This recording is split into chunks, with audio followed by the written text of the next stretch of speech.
ആ നീ വന്നോ? എന്നാ ഒരു കാര്യം കാണിച്ചു തരാട്ടോ. ഇതാ നോക്കിക്കോ. മോളെ സർ, പ്ലീസ് സർ, അവരൊന്നും ചെയ്യരുത്. എന്റെ എച്ചിൽപ്പെട്ടിയായിട്ട് ജീവിച്ചിട്ട് നീ എന്നെ തന്നെ തിരിച്ചു കടിച്ചൊല്ലടാ. ആ ഗൗതമിനെ തകർത്ത് സർവ്വ ബിസിനസ് സ്വന്തമാക്കാൻ ഞാൻ ജ്യോതിയുമായി ചേർന്ന് നല്ല അന്തസ്സായിട്ടൊരു കളി കളിച്ചു വന്നപ്പോ നീ അതിനിടയ്ക്ക് കയറി ഫൗള് കാണിച്ചു അല്ലേ? നിന്റെയൊക്കെ അടുത്ത നീക്കം എന്തായിരിക്കുമെന്ന് എനിക്ക് നന്നായിട്ടറിയാം. നാളെ പ്രണവിനെ കോടതിയിൽ ഹാജരാക്കും.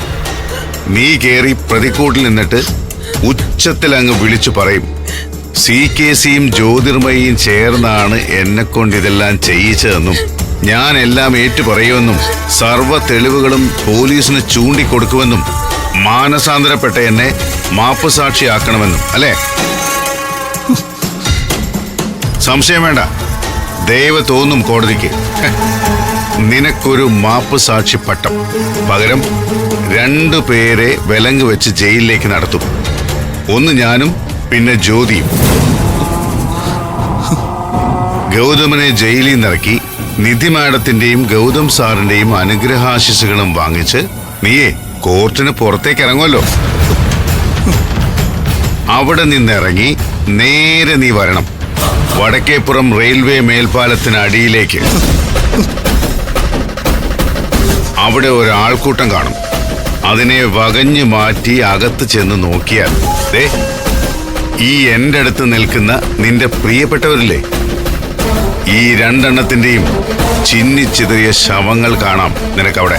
നോ നോ സർ, പ്ലീസ്, ദയവ് ചെയ്ത് അവരൊന്നും ചെയ്യരുത്. ഇടപാടുകൾ നമ്മൾ തമ്മിലല്ല സർ, അവരെ അതിലേക്ക് വലിച്ചിടരുത് സർ.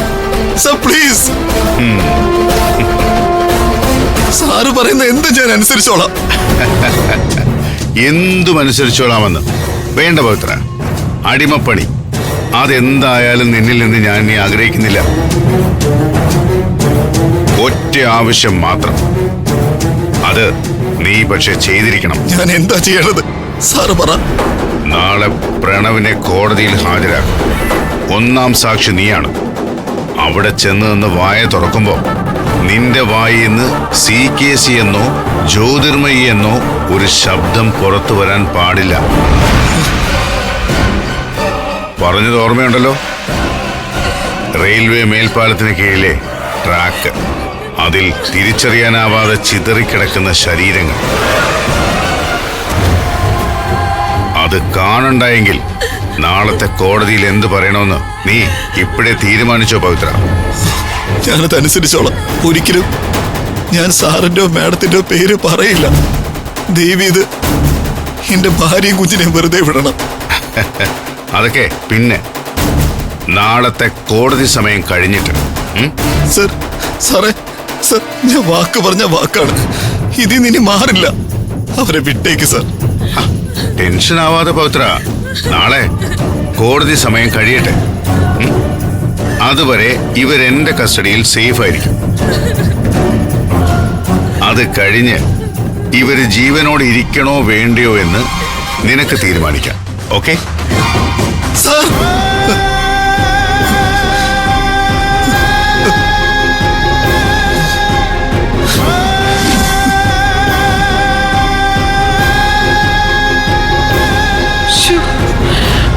ഞാൻ പറഞ്ഞിട്ടില്ലേ മാഡം, എനിക്ക് എന്തിനേക്കാളും വലുത് എന്റെ മോളാ.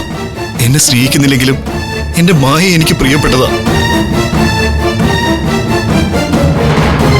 എനിക്ക് ഗൗതം സാറിനെ രക്ഷിക്കണമായിരുന്നു, എന്റെ ഭാര്യ മകളെ രക്ഷിക്കണമായിരുന്നു. അതിന് ചെയ്യാത്ത കുറ്റത്തിന് ശിക്ഷ ഏറ്റുവാങ്ങി ജയിലിലേക്ക് പോവുകയല്ലാതെ വേറെ വഴിയില്ലായിരുന്നു എനിക്ക്. എന്തായാലും ഗൗതം സാറിനെ തിരികെ തരാൻ പറ്റിയല്ലോ. പ്രണവ് സാറിനെ ജീവനോടെ തിരികെ തരാനുമായി.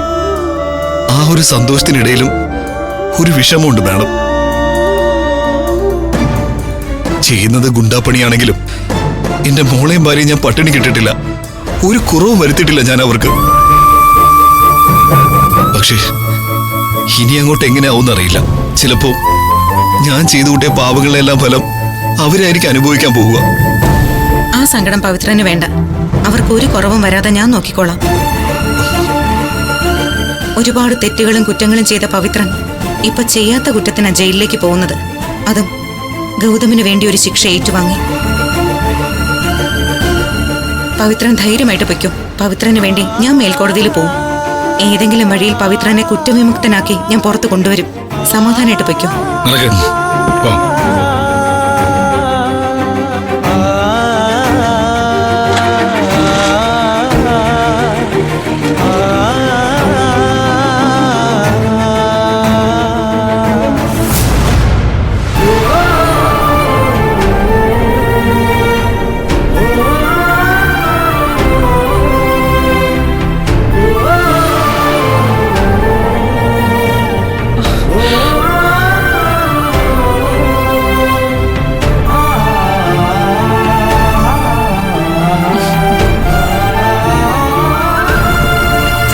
ഒക്കെ കഴിഞ്ഞോ ഗൗതം?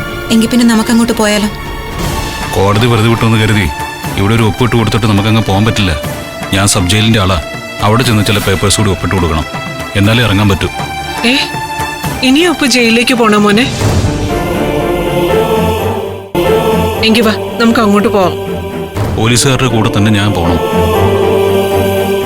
അമ്മ ഒരു കാര്യം ചെയ്യ്, നിങ്ങൾ വീട്ടിലേക്ക് ചെല്ല്. ഞാൻ അതും കഴിഞ്ഞ് അങ്ങോട്ട് എത്തിക്കോളാം. അതെന്തായാലും വേണ്ട. ഗൗതം പോലീസുകാരുടെ കൂടെ ജയിലിലേക്ക് പൊയ്ക്കോ. ഞാൻ പുറകെ അങ്ങോട്ട് വരാം. അപ്പൊ പിന്നെ ഞാനും വരുന്നു. അമ്മ വന്ന കാറിൽ തന്നെ തിരിച്ച് വീട്ടിലേക്ക് ചെല്ല്. ഗൗതം വരുന്നതിന് മുൻപേ അവിടെ അത്യാവശ്യം ഒരുക്കങ്ങളൊക്കെ നടത്തി നിൽക്ക്. അപ്പോഴേക്കും ഞങ്ങളങ്ങെത്താം. ഇനി അമ്മ ജയിലിലേക്കും കൂടി വരണ്ട. എന്നാലും നമുക്ക് ഒരുമിച്ച് പോയാ പോരെ? അതിനൊക്കെ ചിലപ്പോ സമയം എടുക്കും അമ്മ. അതുമല്ല, നിർമ്മലാന്റി വീട്ടിലേക്ക് വരാമെന്ന് പറഞ്ഞിട്ടുണ്ട്. അപ്പൊ പിന്നെ അമ്മ അവിടെ ഇല്ലാതിരുന്നാൽ എങ്ങനെയാ? ഓ, എങ്കിൽ പിന്നെ ഞാൻ വീട്ടിലേക്ക് പോവാം. നിങ്ങൾ വേഗം അങ്ങ് വന്നാ മതി. ഇനി ഒരു പ്രശ്നവും ഇല്ലമ്മേ.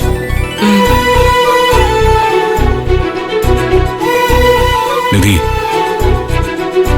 രാപ്പകലില്ലാതെ നീ നടത്തിയ അധ്വാനത്തിനും പോരാട്ടത്തിനും ഫലം കണ്ടു.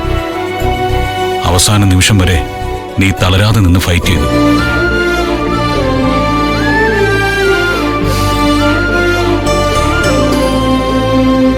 ഇതുപോലൊരു മനുഷ്യന്റെ കൂടെ ജീവിച്ചാൽ പിന്നെ പോരാട്ടം ഒരു ശീലമാവാതിരിക്കോ?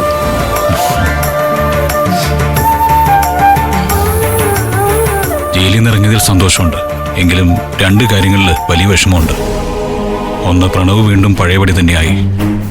രണ്ട്, എല്ലാം ചെയ്തു കൂട്ടി എന്നെ ജയിലിലടച്ച് CKC രക്ഷപ്പെട്ടു.